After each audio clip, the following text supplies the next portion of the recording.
Welcome to this amazing class called Exploring the Crystal Skull.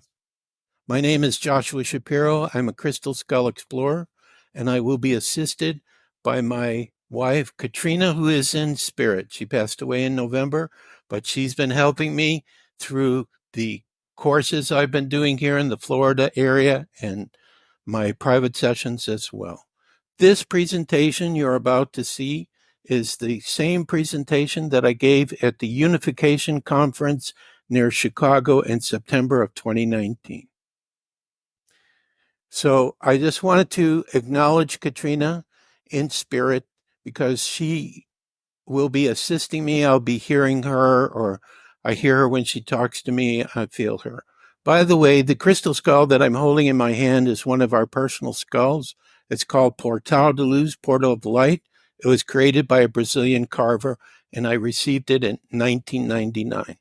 So you can see here, even though you're going to see a lot of pictures of crystal skulls in this presentation, that I'm actually holding a real one. I have a few other ones that I may spontaneously bring up to share with you that are much different than this one. Okay, I'm going to put him down now.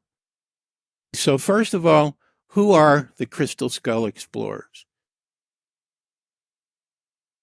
Well, I want you to know I chose that name because I was trying to think of a way to express what am I doing? So I'm exploring the crystal skull. So naturally, I became an explorer. But really, the first day of my exploration of the crystal skulls began in 1983. So since that moment in 1983, I've written various books. I've given many lectures all over the world.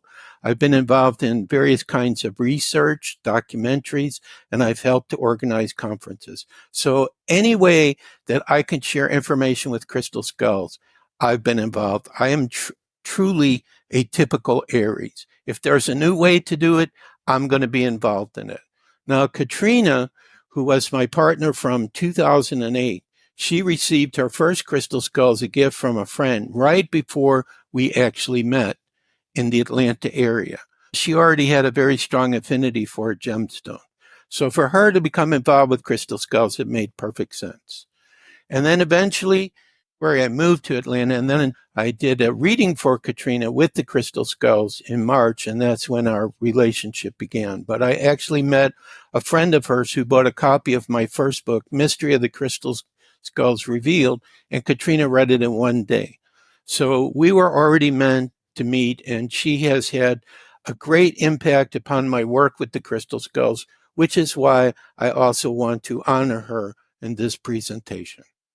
What I want to do is give you a definition about what a crystal skull is, and then talk about what types of crystal skulls actually exist in the world, or the ones that I've come across, because I've seen 4 types.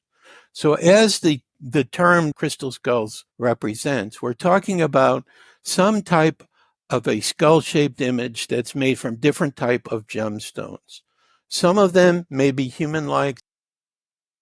Some of them could be animal-like, ET-like, stylized. You're going to see all kinds of skulls, but basically we're talking about a skull-shaped image that's made from a variety of gemstones. Now, there are 4 different types that are known in the world today. The first one is called ancient or very old, and I'm going to be showing you examples of each type of these different skulls throughout this class. I define an ancient or very old skull as one that was made at least 2,000 years ago or further. Now, I need to let you know that we do not really have a scientific method that can date exactly when a crystal skull was carved, although we have some spiritual or paranormal ways to do so, which I will talk about in a little bit. The second category of crystal skulls are called old crystal skulls. These would be ones made from 100 years ago to about 2000. So they're kind of fashioned or crafted, whereas the ancient or very old skull, we really don't know exactly what techniques did they use to make them because they're extremely accurate. Continuing on with the other types of crystal skulls that exist, and by the way, you see one of our crystal skulls there on the screen called Rosalita, which is a human-sized rose quartz crystal skull of 2 pieces. The lower jaw is separate. So this actually is an example of the next classification of skulls that I'm going to be sharing with you, which are called contemporary new crystal skulls. These are ones that are being made by the modern carvers today, who, if they're using quartz crystal in particular, they need diamond tip tools to be able to make them because quartz is a very hard substance. So these are skulls that have been made within the last 100 years. Now we have one last category which is extremely rare. It's called an apported crystal skull. An apportation is defined as an object that just appears in our reality, seemingly coming from nowhere. So the apported crystal skull, which actually Katrina and I received, was when we were living in Seattle, Washington. There was a spiritual medium who had a number of objects like jewelry and gemstones that literally fell from his mouth, like 40 or 50 of them. And there was one crystal skull in particular. So I will be showing you later on in this presentation an example of this skull that we actually received, which was apported. Now, as I mentioned already, there's all kinds of shapes and forms that the crystal skulls come in, human-like, alien, animal, stylized, which would refer to ones that I'm going to show you called Tibetan, Mongolian, or Himalayan, which are definitely all skulls. And there also are hollow skulls that I've seen, which carvers have told me would be extremely difficult to be able to carve them without them shattering on them. So again, there may have been a very old technique to make these hollow skulls. And there also is jade skulls I've seen with a jade skeleton. And the jade skulls and skeletons seem to have a different energy connected to them than the other type of crystal skull. Okay, so now what I'd like to do is just give you a brief history about the crystal skull.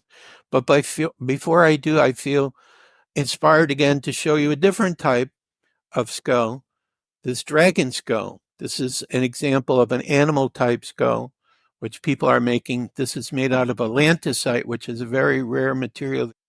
So this is another type of skull modern carvers are making, along with the one I was holding, Portal de Luz, which also is a modern skull.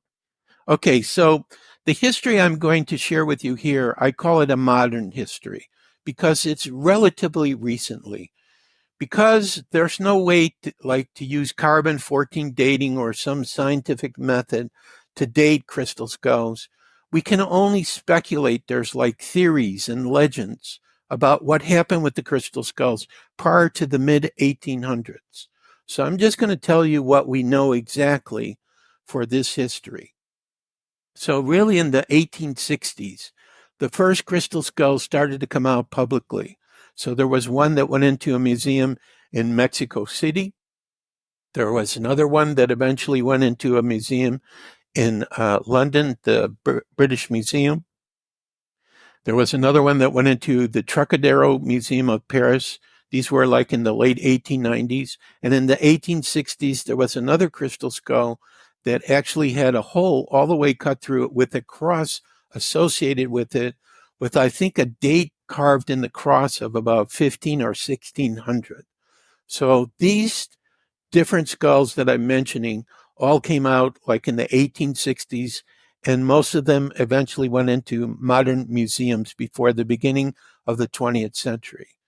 Then after the 20th century, we had other crystal skulls that started to come out of Mexico and Central America. Like, for example, the one that you're looking at here is called the Mitchell Hedges crystal skull. There's another one that's known today called Max, and another one called ET. These three skulls came out in basically the early 1900s, 1920s. Then in the 1970s, we started to have books and TV shows that started to appear. So, for example, Arthur C. Clarke's Mysterious World came out, and they actually had in the beginning of the show, the introduction, a picture of the Mitchell Hedges skull, and they also had an episode where the Mitchell Hedges skull was brought together with the skull in the British Museum. The first book came out in the 1970s, written by Richard Garvin, called The Crystal Skulls, which also talked about the Mitchell Hedges skull, the British, and the Paris crystal skulls. Then in the mid-1990s, people started to wanting to buy crystal skulls. So carvers started to create them. So these, what we call modern or contemporary skulls, started to come out, and now we have thousands upon thousands upon thousands of them available for people. Also in the 1990s, they started to come out with other books, such as the book that I did with Nasarino and Bone, Mystery of the Crystal Skulls Revealed. And today, where we are right now and beyond, there are so many crystal skulls coming out, it's impossible to keep up. That's both modern skulls and also crystal skulls that are being found like near ancient ruins, or their families that have been holding these skulls for hundreds of years. But Mexico seems to be a key place where all of these very old skulls are coming out. So there's absolutely no way today to keep track of all the skulls that are coming out. An important question we want to ask is, why are the crystal skulls important? Again, we see a picture here of my personal skull, Portal de Luz, who I was holding at the beginning. I think the crystal skulls are important because they are a catalyst. At least this is what's been reported to me by various people who have their own crystal skulls, as well as Katrina and I, the personal experience we have, that it's helping to awaken us to the divinity within us, to our contact with our soul, with our spirituality, to our gifts. It's activating these gifts. It's activating our creativity. It's helping us to link into our inner DNA. So I basically see the crystal skulls as a catalyst that's helping us to get in touch with the true essence of who we are as divine children of God. There also seems to be a living consciousness that works through these skulls. Now, what I mean by a living consciousness is it's it's like an intelligence that you have contact with, like telepathic contact with, or you feel its essence around, but it's working through the crystal skull. It's like the crystal skull is some kind of dimensional portal or door, and these living consciousness are able to work through and affect humanity energetically, or to help us to grow spiritually.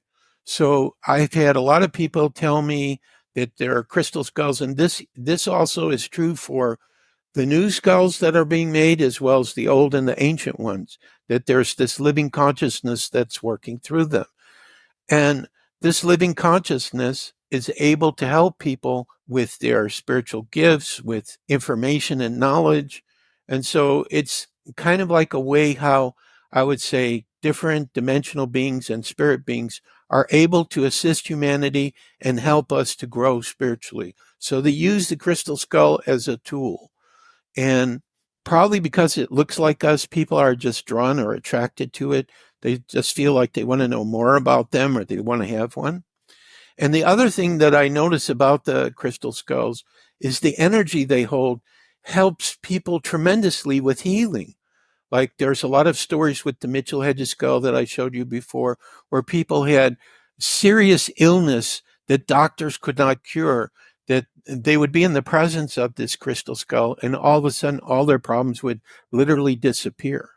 So what I'm saying is the crystal skulls not only hold great healing energy and very powerful energies, but they also hold great spiritual knowledge and wisdom. And this is something else too that I've experienced when I've been in the presence of some of the ancient skulls. I felt like I've had great knowledge and information that just come into me while I've been in their presence. So I think the crystal skulls truly are like an ancient computer that is able to store very powerful energy and very powerful wisdom and knowledge. Okay, here's a couple more reasons to consider why the crystal skulls are important.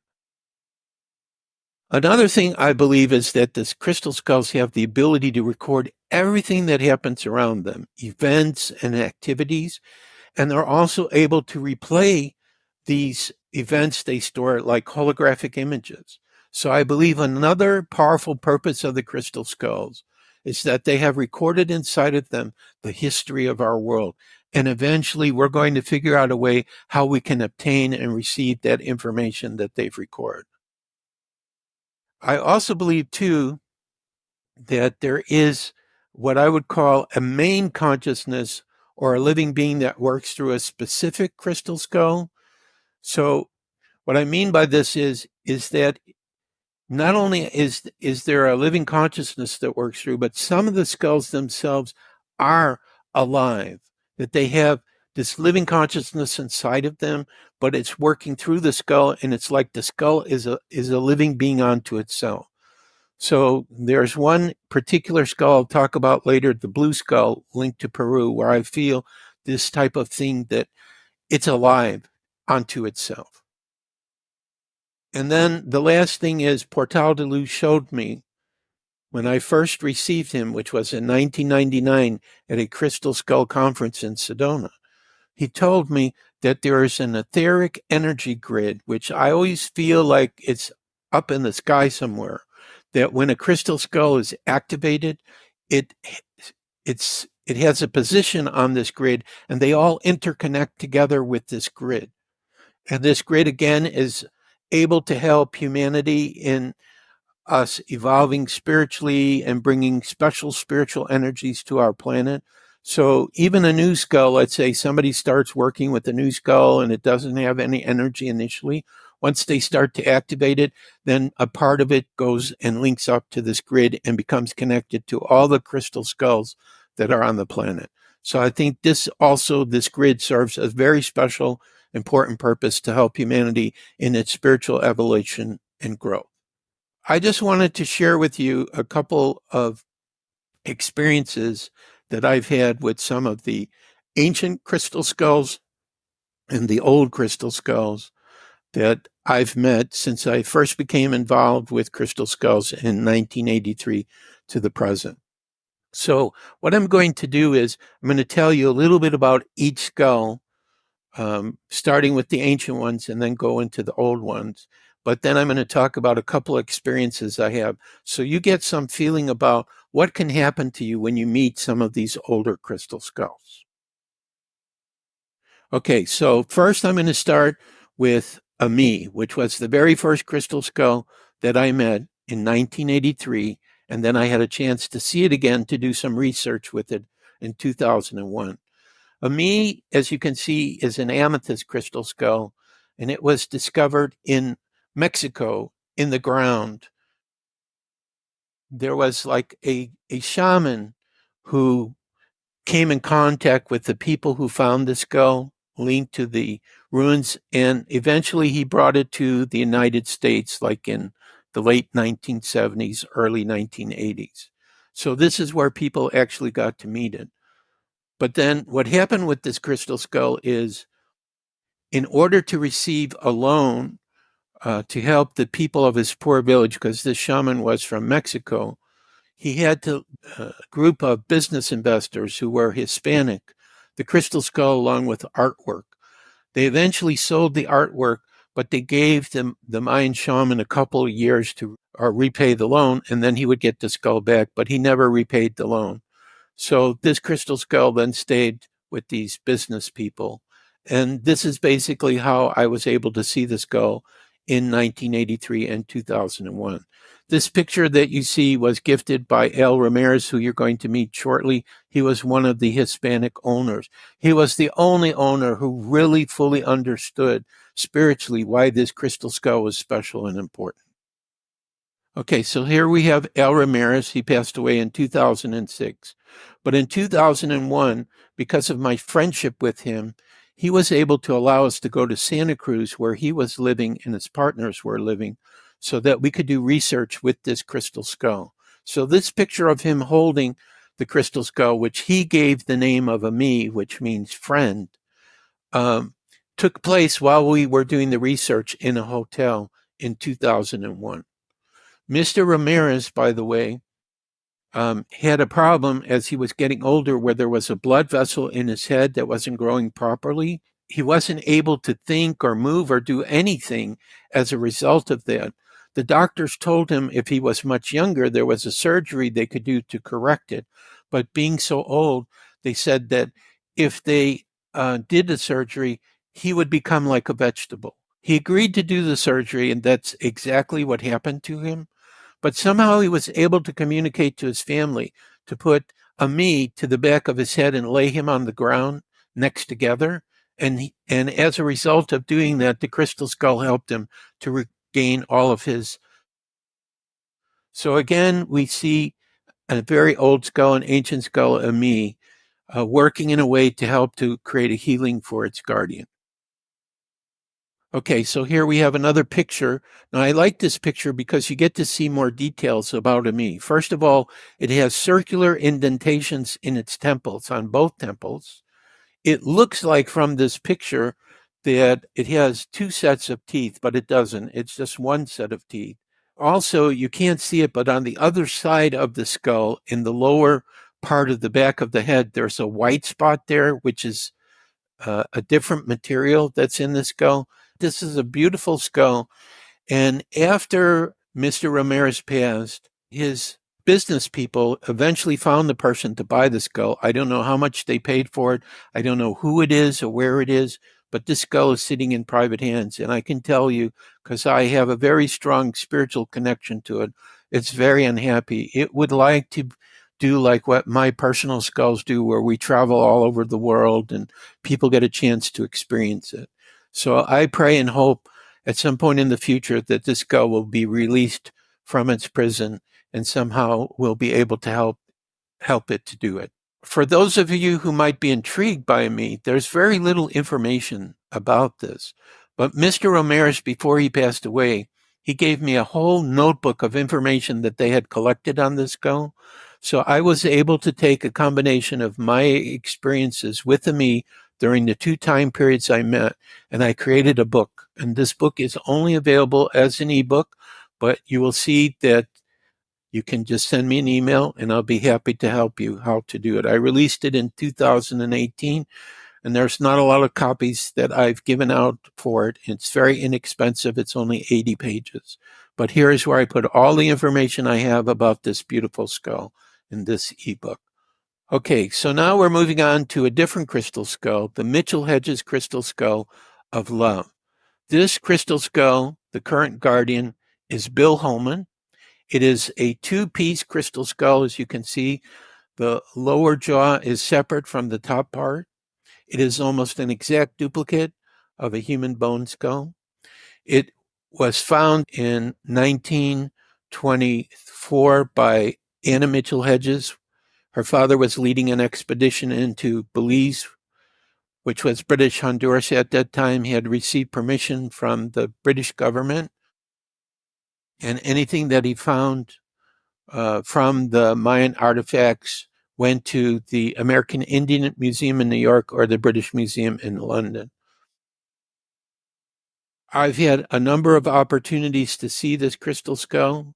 1986 and 87 was at Crystal Skull conferences. 1992, 2008, and 2016 was the last time when Katrina and I sponsored Bill Holman to bring the crystal skull to Washington State, which is where we were living at the time.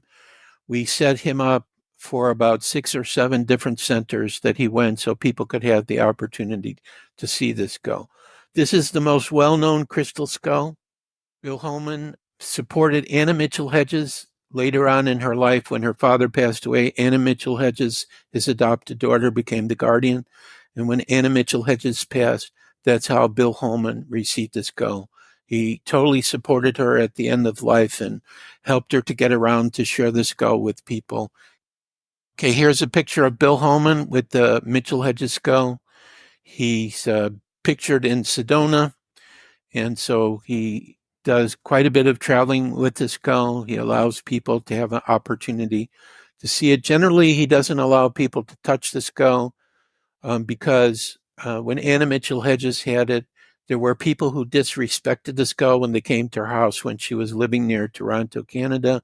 So she just decided it would be safer to protect the skull, not to touch it. And plus, for the Mayan people, they consider this to be a sacred artifact. So it needs to be taken care of so there isn't damage. So he is the current guardian right now.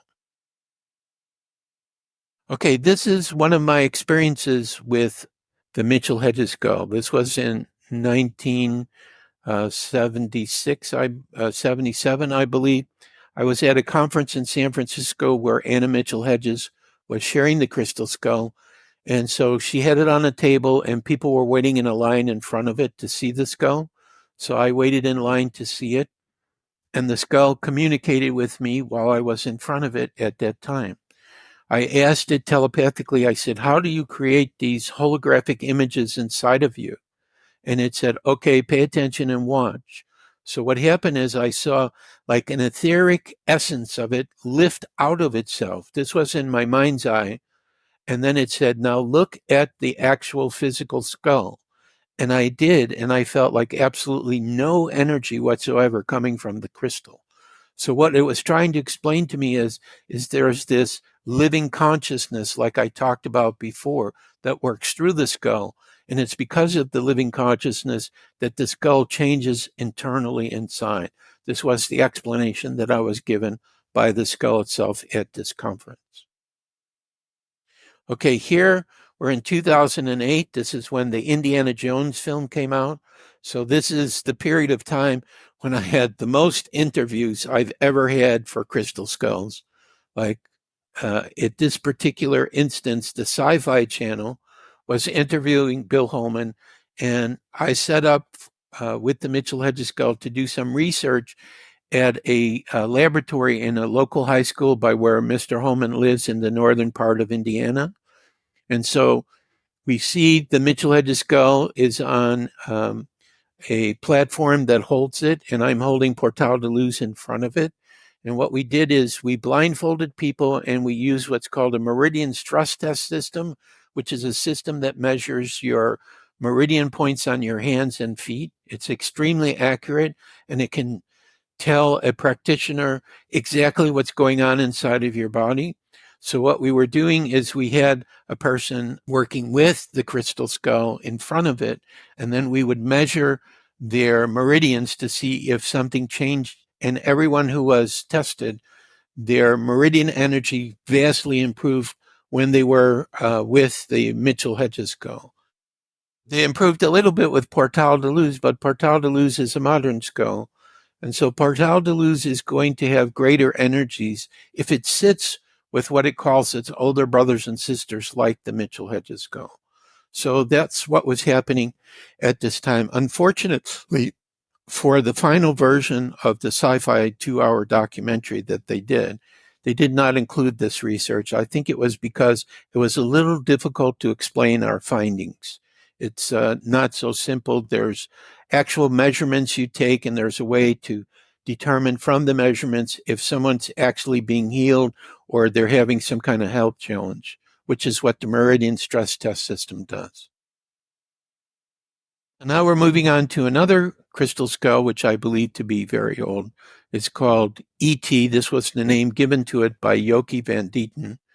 And those are the dates where I was with that crystal skull, 1991, 1992, and 2012. So I actually was present with Yoki Van Dieten in the Los Angeles area when she first saw this crystal skull. It came from a family in Guatemala. They had dug it up on their property like in the early 1900s, but they needed some money, so they agreed to sell the skull in order to get money. And Yoki Van Dieten is a Swiss lady. She was quite old at this time, and she was very fascinated with crystal skulls. She actually had seen a book with the Mitchell Hedges skull one time that literally fell into her hands, and it said, "One day a crystal skull will come to you." And this is the crystal skull, the first crystal skull of many that did come to her that she had possession of. So when she received this crystal skull through this person who dealt with crystals, he had a store in the Los Angeles area. He was the contact with the family. He found me at a conference where I was actually speaking about crystal skulls in LA, and he asked me to come to his store. And that's when I met Yoki Van Dieten, and she recognized me because she actually had seen a copy of the book I wrote with Nasarino and Bone, Mystery of the Crystal Skulls Revealed. I later learned that how she heard about this gentleman that contacted her to receive the ET skull was through that book. So This is why she was very happy to see me and very grateful, because indirectly I was involved to bring her together with the skull.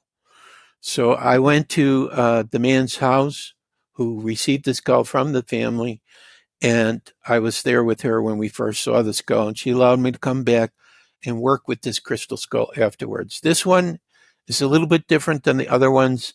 The front teeth are over by the head is kind of elongated. It has a different structure to it, but it definitely seems to be connected to the Mayans. Besides the fact that it was found on the ground in Guatemala, I was at a conference where the skull was present, and there were some Mayan priests there, and they said that this was one of their crystal skulls. So this one is called ET. This is what Yoki felt to call it when she saw it the first time, because she felt it looked like an ET skull. The book that I wrote with Nasarino and Bowen happened in 1989. It was called Mystery of the Crystal Skulls Revealed, and myself, Mr. Nasarino, and Miss Bowen, we were the three co-authors, so each of us had a chapter in the book where we were talking about our experiences, and then the rest of the book was with other people that we interviewed, some spiritual channels, like one man channeled the dolphins about the crystal skull, Neville Rowe. Michael Kent was another channel who said that the inner earth people had crystal skulls, that there was a set of 13. So there are some people who talk about a master set of 13 skulls, and he said that the inner earth people basically had it.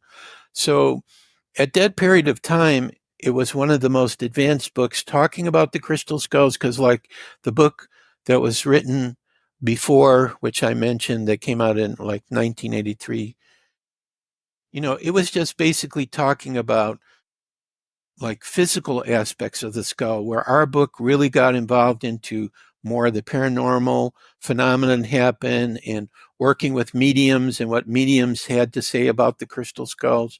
So it was quite extensive. It was, I think, almost like 400 pages. We self-published it, and it came out in 1989, 1990.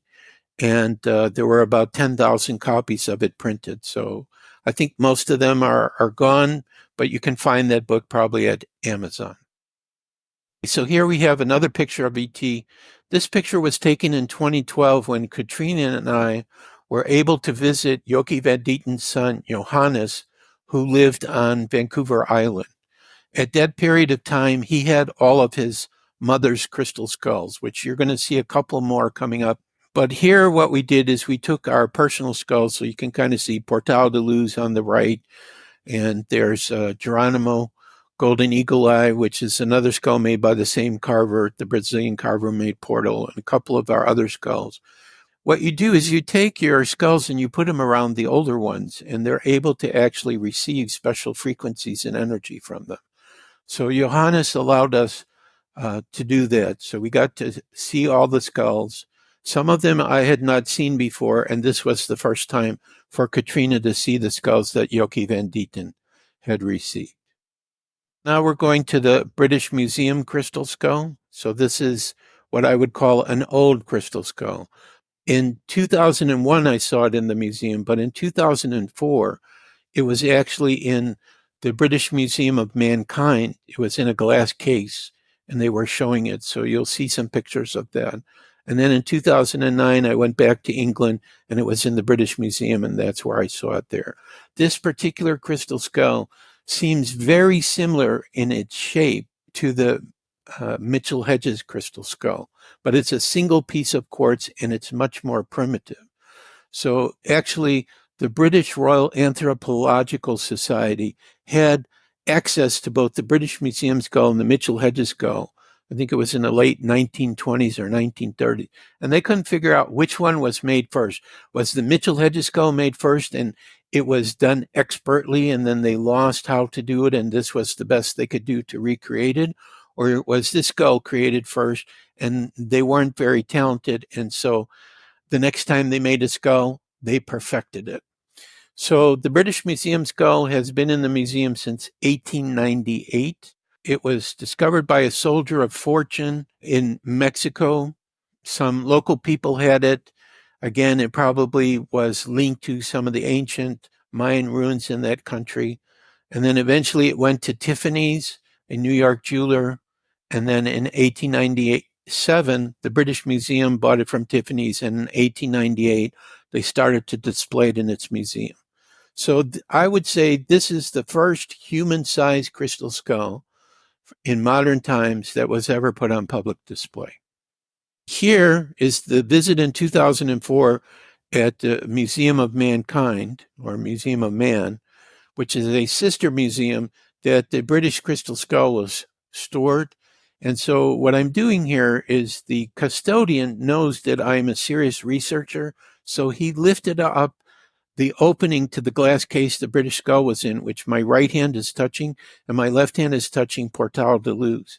And I felt that what was happening to me here is that I wasn't there for myself. I was there to share special energies that Portal de Luz had received from all of our travels since 1999, to give it to the British Museum skull, which basically nobody has an opportunity to touch or work with. And so its energy gets depleted.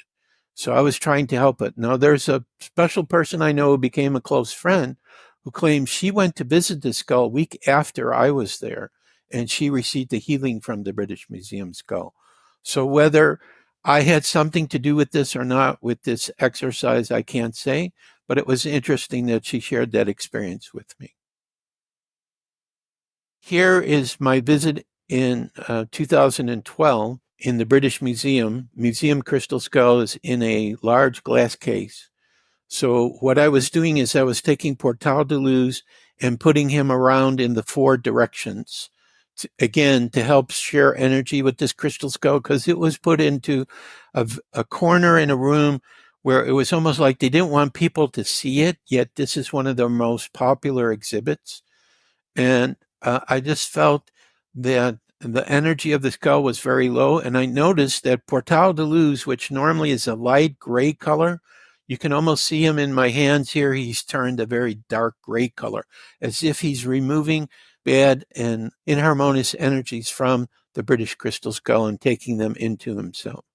So this was another opportunity I had to see the skull and bring them together with Portal de Luz. Now we're moving on to some crystal skulls I saw when I was in Mexico in 2009. Now, none of these crystal skulls I'm about to show you did I know about them or had I heard about them before. This particular one is in the possession of Jaime Maussan, who was a journalist that became a UFO researcher in Mexico, and he's very famous now. I keep seeing him periodically where they claim they find evidence of extraterrestrials, buried in the ground in Mexico.